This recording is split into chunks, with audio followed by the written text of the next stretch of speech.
Okay, so today is December the 5th, 2020, and just kind of reflecting on this whole 2020 and kind of how the year 2020 kind of represents, or like, well, in church anyway, a lot of us are like having themes, and the theme of the year was seeing clearly, 2020 vision, et cetera, et cetera. So just thinking about that, and kind of what prompted me to really, really think about this too was the fact that how people are like, oh, I can't wait till 2021, 2020 sucks, 2020 has been the worst year ever, and da da da da da.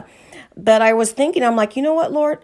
I know 2020. What have I seen? 2020 represents perfect vision. So what have I seen in 2020? And honestly, what I kind of took from that, or kind of took from 2020, and just kind of thinking back, is just the revelation, meaning the revealing of the hearts of man, just revealing what's been in our hearts, and out of the heart the mouth speaks. So all of this drama has happened in this past year, with the racism, with the political stuff, with Trump, and the quarantine, not the quarantine, but the COVID and all that stuff, and how people are responding to all of these things. It's insane. I mean, going to the grocery store, and soccer moms in their little sweatsuits, the soccer moms are fighting and cussing at each other, becoming very indignified because of some toilet paper. Literally going to Costco, and kind of the same scenario, people becoming indignified. And these are people that you normally would not see in this kind of situation. Like, they would not express themselves this way, becoming so like, are you kidding me? Like, this man was cussing the security guard out because a little elderly lady, mind you, got in line with her daughter, that her daughter had been standing there in the line with the rest of us, but her mom got brought later because she couldn't stand because she's elderly. Hello. This man went off. Like, literally, I was waiting for him to start throwing blows at the security guard. And I'm going to say this, and I'm not saying this to be stereotypical or anything. I'm going to make a point when I say this. Neither one of these situations with the soccer moms and this guy that was becoming insane were African-American people. And the reason why I say that, because there's such a negative stigma on African-Americans and and our behavior and all that kind of stuff. So, but I say this to say, because these people were not that. And that's why it stuck out to me, because I was like, oh, okay, it ain't us. You know what I mean? This time. Now, I'm not saying that we weren't acting up either or whatever. What I'm saying is that what I witnessed, and it was kind of surprising to me, but it was like, everybody's acted like this stuff has affected everybody. Like, everybody. It don't matter what class you consider yourself to be in, whatever. It's affected everybody. Out of the heart, the mouth speaks. And to me, what I've seen this year, 2020, what's been exposed out of the hearts of man has been selfishness and pride and arrogance and greed and strife and just this negativeness. And so it's scary. It's scary in the sense of like, wow, this is where we're at. Like, this is human.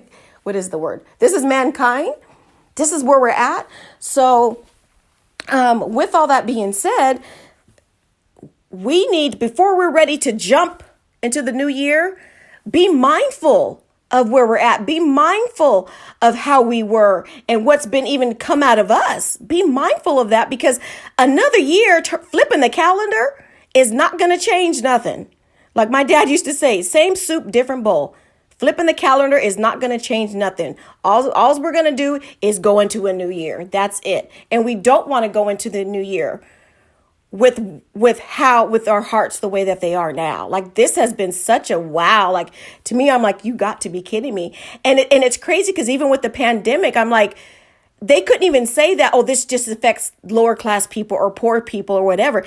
The pandemic, the COVID, it went from the White House to the palace to the projects. Like, nobody has been off limits to what's been going on. Nobody. And so I just find that quite interesting. And, God does say to discern the times. And I don't know, I just pay attention to everything anyway, but because I overanalyze everything. But even with that, even discerning the times, because I mean, we're in the last days and all that kind of stuff,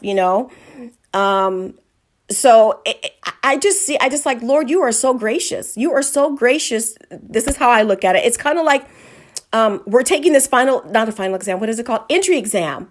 I kind of feel like God can use this, not cause it, but use this time, this 2020 year, all these things that we've been experiencing. He can use it.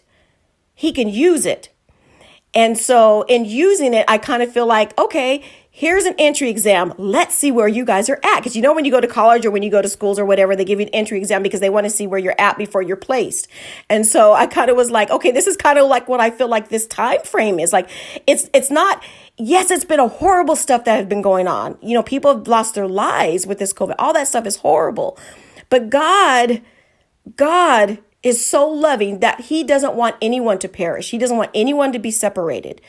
He will do everything he can to reconcile us to himself. He will do whatever he can. Now I did not say God caused all this drama. I didn't say that, but I'm just saying he can use the situation if we let him. So that's why I'm saying 2020, let's pay attention while we have these few weeks left. Let's start looking back at what's been going on and seeing where we're at, you know, before we get to the final exam, to the final test. Right now, it's just entry point right now.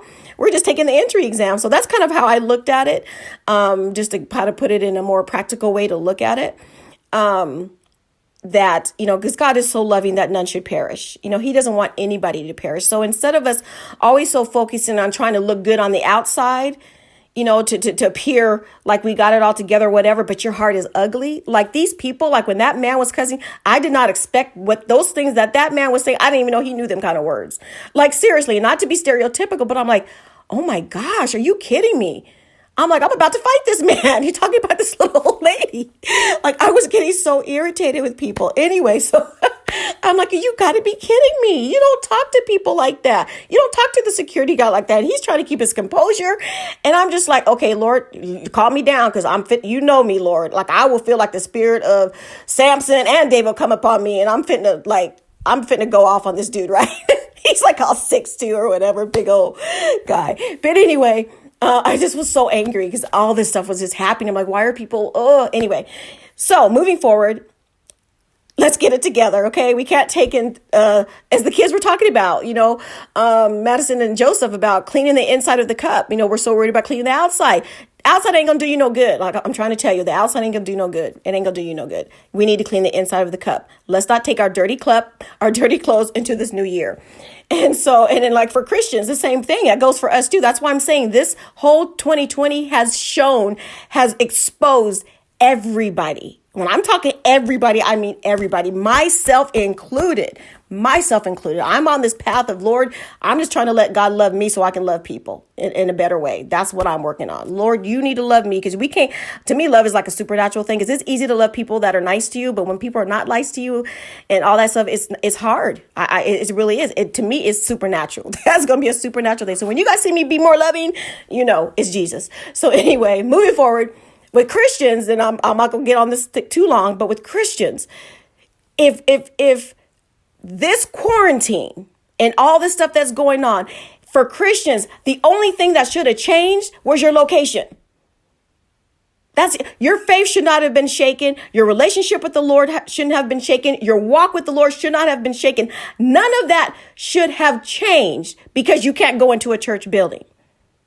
It shouldn't have. If anything, it should have increased our love for God. You know what I mean? Just our sense of just our relationship. Because relationship is a lot different from just knowing God. Like I said, that's a whole nother video. And I'm kind of struggling with when I'm going to do that because I don't know. I just feel I don't know. Because I know people are probably not going to be too happy because I'm just going to be real with it. So anyway, but for Christians, we need to look at that. Why was I so bothered that I couldn't go into a church building? Why do I feel like I don't belong? I need to feel a part of something. Feel a part of Jesus. Feel a part of Jesus. You should be able to do that anywhere. Now, I'm also asking God, help me be sensitive because not everybody, you know, may feel or think the same way I do. I get that. And I'm trying to be sensitive. But when it comes to that, it makes me mad. It really does. Like I said, that's another video because I'm like, you are saying it's all about him, but you're tripping because you can't go into a church building. Come on. Okay. But anyway, let me move forward. So anyway, Love you.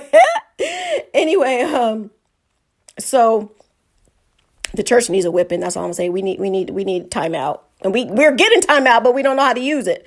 So anyway, moving forward, I just came on here to say that. And I was a memo to myself. And then it always ends up like I'm talking to people that are not here. But anyway, I just hope you understand what I'm saying. I hope you get it. And like I said, this can apply to everybody.